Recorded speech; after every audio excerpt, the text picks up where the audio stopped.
Tout ça c'est le yama. Le yama. Alors, ça veut dire quoi? Tout le monde, chaque jour que Dieu fait, nous cherchons de l'argent. Mais est-ce qu'on s'est une fois posé la question de savoir qui le crée? Qui crée l'argent? Si je vous posais la question, quelle serait votre réponse? Alors, aujourd'hui, nous nous sommes intéressés à cette question et nous avons balancé notre micro-trottoir pour savoir ce que la population en pense. Qui crée l'argent? Suivons le regard.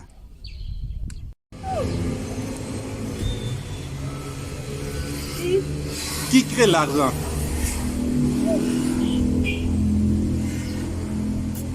Je sais pas.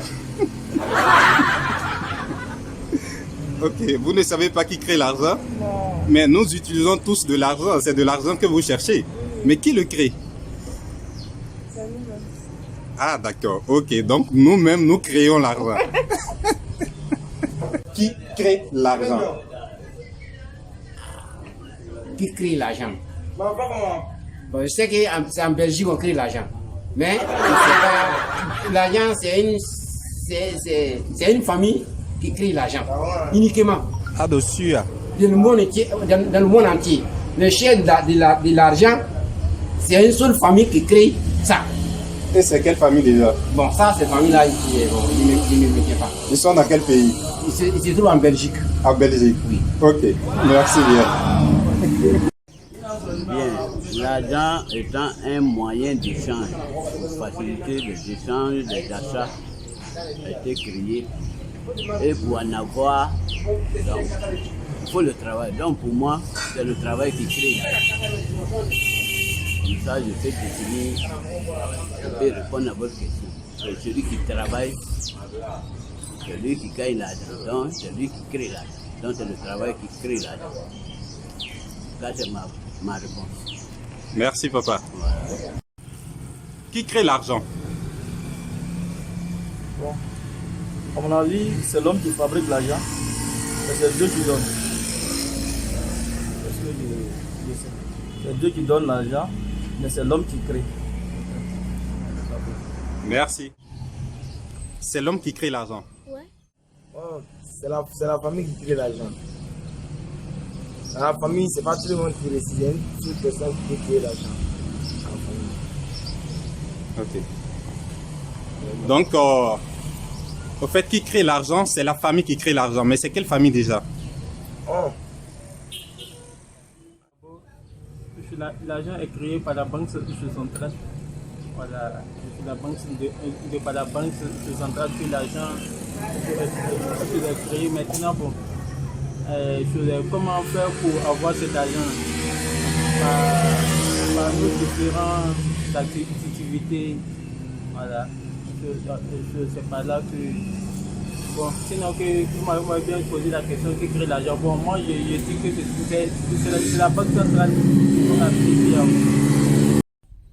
Ce sont les banques commerciales qui créent de l'argent. Il y a de l'argent qui circule d'un compte à un autre. L'argent électronique. Ça, au fait, la monnaie scripturale. Donc, il y a aussi le liquide. Les billets que nous touchons, les pièces de monnaie que nous touchons, ça, c'est de l'argent liquide. Donc, il y a de l'argent liquide et il y a aussi de l'argent scriptural. L'argent scriptural, lorsque vous allez, par exemple, à la banque, je viens de dire tantôt que c'est de l'argent qui circule au fait d'un compte à un autre. Lorsque vous prenez, par exemple, les mobile money, vous faites un transfert d'un individu A à un individu B qui se trouve par exemple dans une autre ville. Ça, au fait, c'est de l'argent scriptural. Donc, l'argent scriptural qui existe dans le monde est de 95%. Le reste n'est que de l'argent en liquidité. Donc, 5% de l'argent est créé par l'État. Et le reste, c'est seulement de l'argent scriptural que les banques créent. Alors, il faudrait savoir une chose. Tout l'argent qui circule dans ce monde ne sont que des dettes. Si tout le monde payait ses dettes, l'argent qui circule ne va plus exister. Donc ça ne circulera plus. C'est aussi simple que ça. C'est-à-dire, le taux de crédit qui se trouve dans les banques lorsqu'on l'accumule, lorsqu'on fait la sommation, ce taux de crédit est égal à cet argent qui circule actuellement dans nos mains, toi et moi. Donc, si tout le monde, à l'instant T, si tout le monde devait payer ses dettes, l'argent ne va plus au fait exister.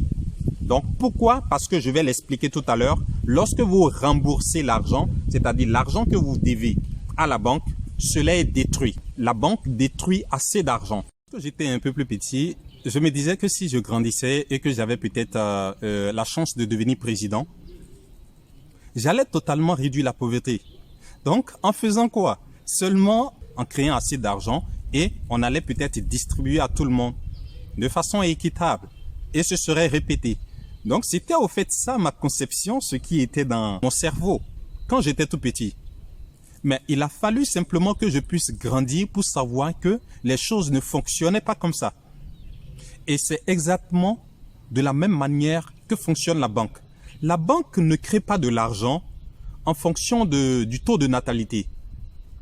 C'est pas parce qu'il y a beaucoup de naissances que la banque crée de l'argent, non. C'est pas parce qu'il y a de la pauvreté que la banque crée de l'argent, non. La banque crée de l'argent en fonction des opportunités d'affaires qu'elle peut se créer. C'est comme ça qu'on crée de l'argent. Le crédit augmente la monnaie disponible dans l'économie d'une nation. Tandis que le remboursement diminue la monnaie disponible dans l'économie d'une nation. Alors, j'explique terre à terre afin que vous puissiez comprendre. Lorsque vous venez par exemple à la banque pour faire du crédit, la banque vous fait du crédit.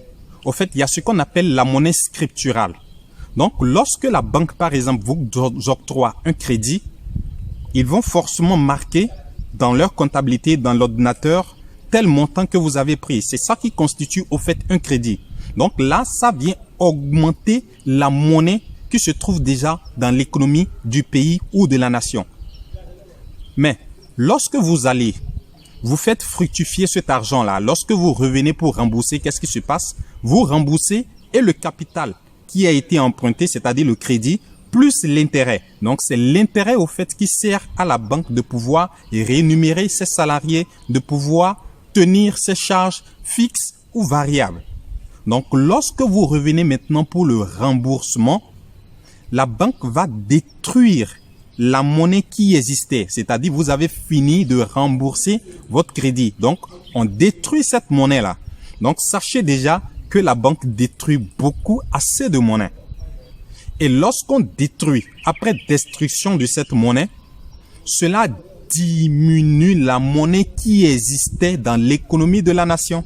Si tu as aimé la vidéo, n'hésite pas à t'abonner, à inviter aussi d'autres personnes à pouvoir s'abonner et surtout à partager massivement la vidéo afin d'éclairer plusieurs personnes qui étaient peut-être ignorantes. Ciao.